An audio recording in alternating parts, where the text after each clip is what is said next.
We are going through the book of Romans in 2024, and we are coming around the final turn as we start Romans chapter 15.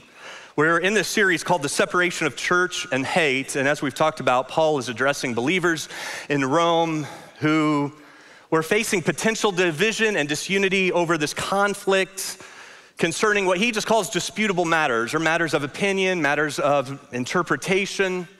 We spent the first 11 chapters of Romans talking about the essential matters, the things that we stand upon unapologetically, but here he talks to us about disputable matters, things that we don't have to agree on.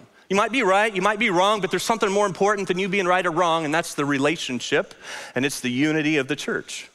And so in Romans 15, we're gonna pick up on that same theme. About it's been 20 years ago now, I went to celebrate my 10-year anniversary. My wife and I went to celebrate our 10-year anniversary, but we didn't do it on our anniversary. That's why we were celebrating it, but I hadn't seen the sun in a while. We were there to connect, no kids, just two of us reconnecting. But the first day, I made the mistake of not putting on sunscreen. Now, she told me to do it, and I didn't do it. And she encouraged me again and again. I refused again and again. I'm like, I need a base tan. It's okay. And later that evening, I would have to admit that I looked a little bit pink, but I'm just healthy. It just made me seem a little healthier.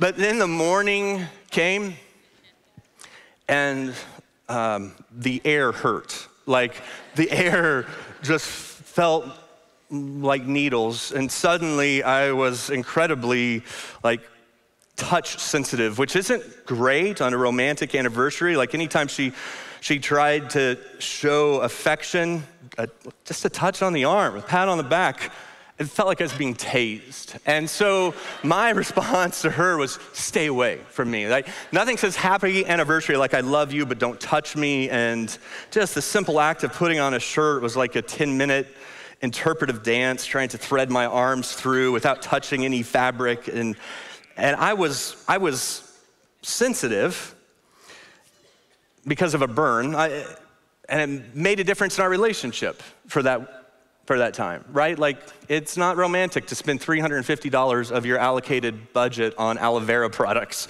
to try and ease the pain. But it's one thing to live that way for a few days. It's another thing to live your life that way. And I think most of us would agree that culturally, we just live in this time where it feels like people are emotionally sunburned. Like, they're just so sensitive and easily hurt, and they're quick to pull away and lash out, and we end up kind of walking away or walking around each other with this burn. It's like we've been emotionally slow roasted, and we wince at different interactions that didn't used to be a big deal, and casual conversations can turn into, live drama. Family disagreements can be especially difficult, right? Like, there's unofficial alliances and peace treaties, and at least 3 people are threatening, maybe in your family, to withdraw from Thanksgiving, or new babies born, and it's posted on the family thread, but somebody gives a thumbs up emoji instead of a heart emoji, and it takes a month to recover from it. And people are just more sensitive. At church, every decision can feel like negotiating an international treaty. People are just raw and reactive, and the mildest disagreement can feel like sandpaper on a sunburn culturally.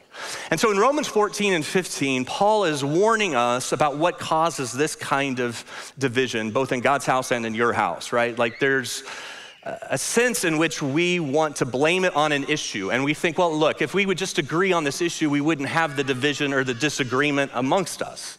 Or we want to blame it on the other person. If this person was more reasonable, if they weren't so difficult, then we wouldn't have this division in the relationship. But what Paul does is he makes a point here that it's not about agreement in Romans 14 and 15, it's about acceptance. And one of the things that makes acceptance hard is pride. Pride is like a sunburn. It creates this hypersensitivity within us. It has a way of creating distance between us, and maybe you feel that right now in some of your friendships and relationships. Like, someone has a different biblical interpretation than you do, and you take it personally. or someone has a different political perspective than yours, or a fellow believer doesn't do things the way you think they should do them, or that they don't care about the issues you think they should care about, at least not as much as you think they should care about them. Or maybe your kids have some different opinion than what you taught them when they were growing up in your home. Maybe decisions made and you're not consulted, or your spouse suggests a different way of handling a situation or an area that you need to work on. And pride is what makes all of that feel personal. It's what causes the division and what causes the disunity.